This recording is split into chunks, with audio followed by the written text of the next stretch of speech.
Hello dear friends, welcome to your own channel Gramification. At the outset, I am bestowing my thanks and gratitude to all for your support, love and your comments. In your comments, you had asked me to have videos on literature chapter along with the grammar. So today I am going to start with the literature chapter. The first one I am taking a poem from First Flight book of class 10th CBSE board. The name of the poem is Amanda, and this is a very beautiful poem. I love it as the most because this is very essential for a student as well as for a parents also to understand the mindset of a child. So let us start with the poem. This poem is mainly dealing with the topic of grooming a teenager. Gone are the days when we are telling the teenagers or when we are ordering the teenagers and teenagers are doing it. Right now we have to understand their standpoint also, and this is the poem where it highlights to understand the viewpoint of a child.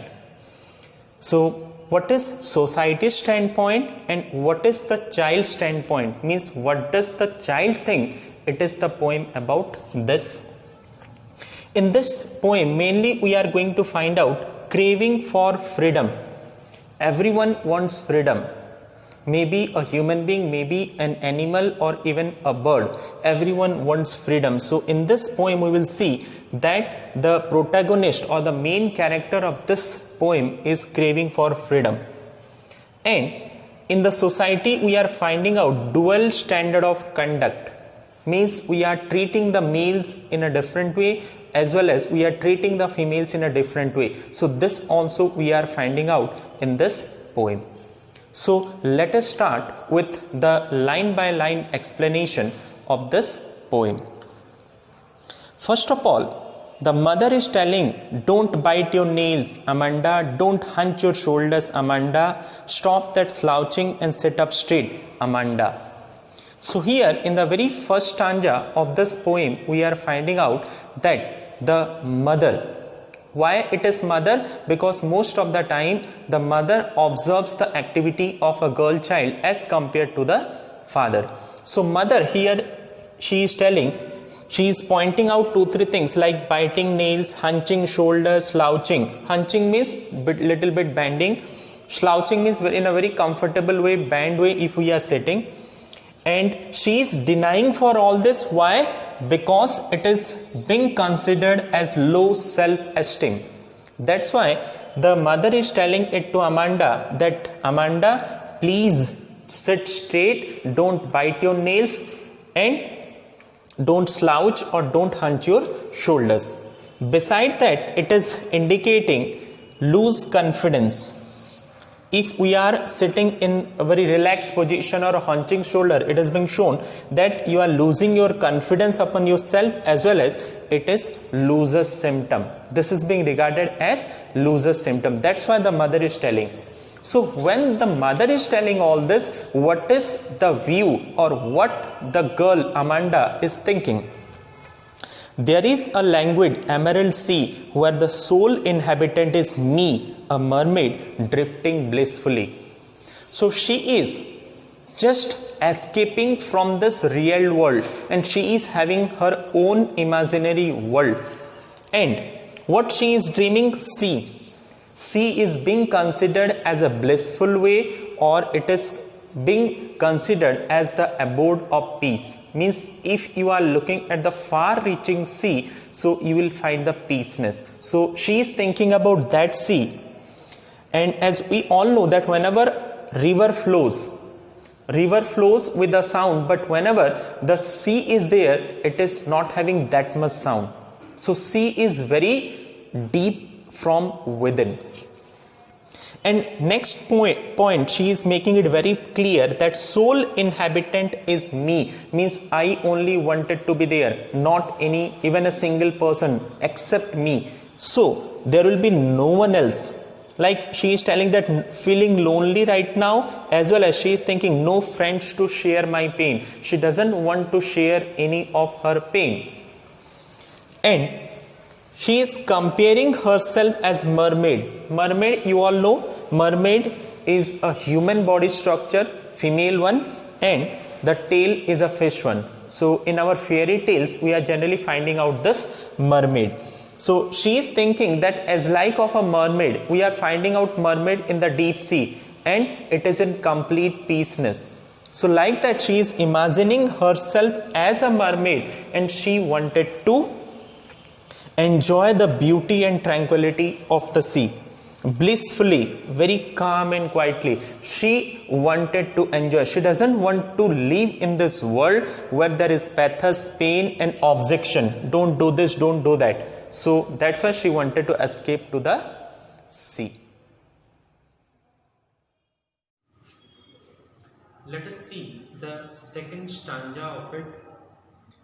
The mother again, she is asking, did you finish your homework, Amanda? Did you clean your room, Amanda? I thought I told you to clean your shoes, Amanda. Here in this second stanza, the mother is reminding the girl about homework, tidy room, cleaning shoes. For all these things, the mother is reminding. And what does this mean? This means about the duty and responsibility. So as a child, she doesn't want to be reminded about her duty again and again.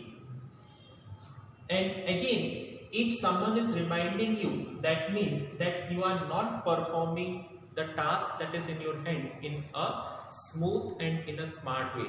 That's why the mother has to remind. So anyway, the girl doesn't like this tendency of the mother to remind her about her duties as well as for the responsibilities. And what the girl is thinking in this point, I am an orphan roaming the street. I pattern soft dust with my hushed bare feet. The silence is golden, the freedom is sweet. So when the mother is reminding this girl about the duties and responsibility at this very point of time, the girl is thinking about the orphan. Orphans are those who doesn't have their mother and father.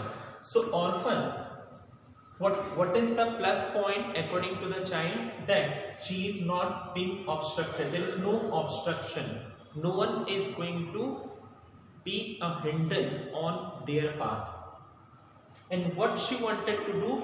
Design pattern freely with her bare feet. She wanted to design something on the sand with her bare feet. And again, a very important line she is talking in this one, that is, silence is golden, freedom is sweet. She is telling that silence is golden one. It's really, if you are silent, then your brain power as well as if your capacity of the brain will increase. And freedom is sweet, means everyone loves freedom. Freedom means I'm not telling that each and everyone is having the same style of working. I may have my own style, second person will have their own style. No doubt the ultimate goal may be the same one, but we can't compel everyone to follow the same pattern and the same style. So here she is telling that freedom is sweet, silence is the golden one. Next, come to the third stanza. Don't eat that chocolate, Amanda. Remember your acne, Amanda. Will you please look at me when I am speaking to you, Amanda? Then in this stanza, the mother is somehow threatening. How? She is telling, she is denying for chocolate. She is telling that don't take chocolate. If you are taking, what there will be? Acne, means pimples. So you will have pimples. And with this, she is threatening this girl, because in this teenage group, girls are very concerned about their beauty. So the mother is telling it to Amanda that don't eat chocolate, neither you will have pimples, and pimples will make your face ugly. And again, somehow the mother is telling that look at me while talking. That means she's thinking that as if Amanda is avoiding her. Means she is speaking something and she is not paying any attention to the words of the mother. So Amanda's mother, she is telling that please pay attention to my words when I am talking. This is also being called as a courtesy also. Whenever anyone, maybe a friend, maybe a senior is talking to we people, we are supposed to listen to them. That is a courtesy. So what she is thinking at this point of time, because after every stanza we are looking at the standpoint of Amanda also. I am Rapunzel, I have not a care. Life in a tower is tranquil and rare. I will certainly never let down my bright hair. Rapunzel, you must have heard the name. Rapunzel is a character in German fairy tale. She lives with a witch in the high tower. And her main thing was she was having a long hair and she was dropping the long hair from the high tower for the witch, and the witch was climbing. And she was living in a very peaceful way. That is the very detailed story. We are not supposed to discuss it in detail. But the main character or the main thing that is there in Rapunzel is her long, beautiful as well as strong hair. It is her originality. So here, she doesn't want to lose her originality. Everyone is having their unique way of presentation. Everyone is differently able in their field. Everyone is having capacity. For example, if I am good at dancing, so I may not be good at singing. If I am good at singing, so I may not be good at public speaking. So I am gifted with one or the other quality. So we must have to respect each and everyone's quality. So here she is thinking about her originality. What is my originality, and I am not going to lose it.